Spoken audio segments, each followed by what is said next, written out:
Now, here with your Storm Watch forecast is meteorologist Sam Blaine.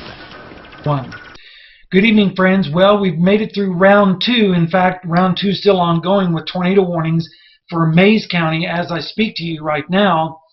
These thunderstorms are popping up around the area. They're producing small little tornadoes, thank goodness.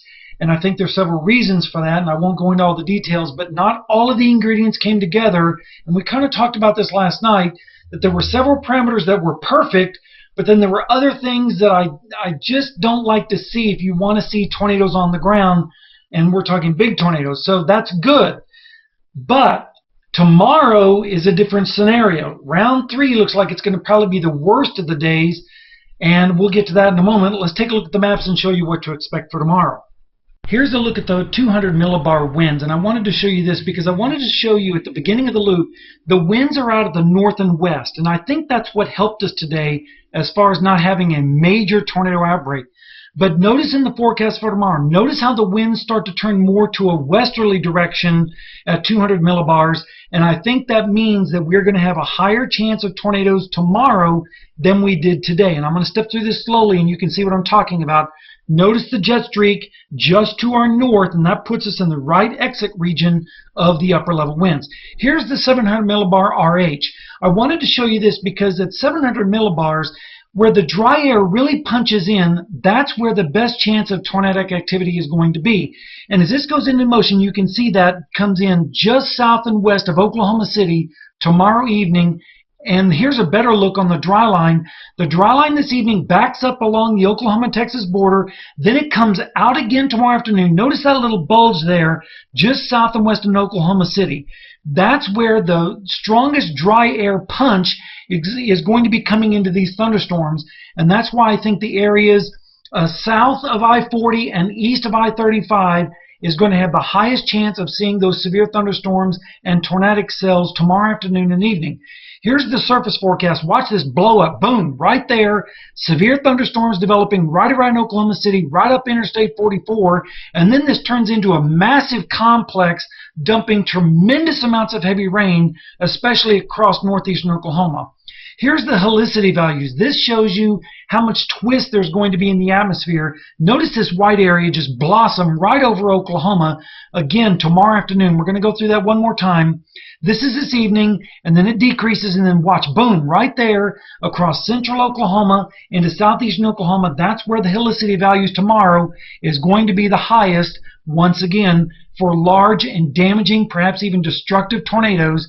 I'm going to step through this one more time. You can see there on the ladder frames this big area of white that suddenly appears right there. You can see the highest helicity values. I want to show you the capes too, because this is absolutely incredible.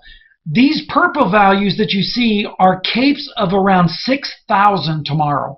That means the hail tomorrow is going to be absolutely huge with these thunderstorms as they develop. Watch as we step through this. Notice that purple area right around Oklahoma City, and notice how it expands tomorrow evening. Any thunderstorm that develops with that kind of cape is going to be huge. So again, it looks like the greatest threat for large tornadoes tomorrow is going to be, let's say, from Oklahoma City down to Pauls Valley to Ardmore, and then points eastward, perhaps even as far north as Tulsa, but I think the best chance is going to be along Interstate 40 and points south. That's where the greatest capes, the highest helicities, and that 700 millibar surge in the dry line is going to be all coinciding together. So if you live in places like Ardmore, Ada, Seminole, Hughes County, Okfuskee, McIntosh, Pittsburgh counties, you're going to be in the highest threat zone for tomorrow for large and damaging tornadoes. And then here in northeast Oklahoma, we're going to see severe thunderstorms, large hail, damaging winds, and tremendous amounts of rainfall, flooding rainfall, in fact. So lots of severe weather to go around for everyone. But again, if you live in the areas south of Interstate 40 and east of I-35 tomorrow, you need to be paying very close attention to the weather. And of course, we'll have continuous updates tomorrow as conditions develop. And of course, this could all change. But right now, it looks like a significant severe weather event tomorrow. And really, I think the biggest threat tomorrow is going to be the extremely large hail.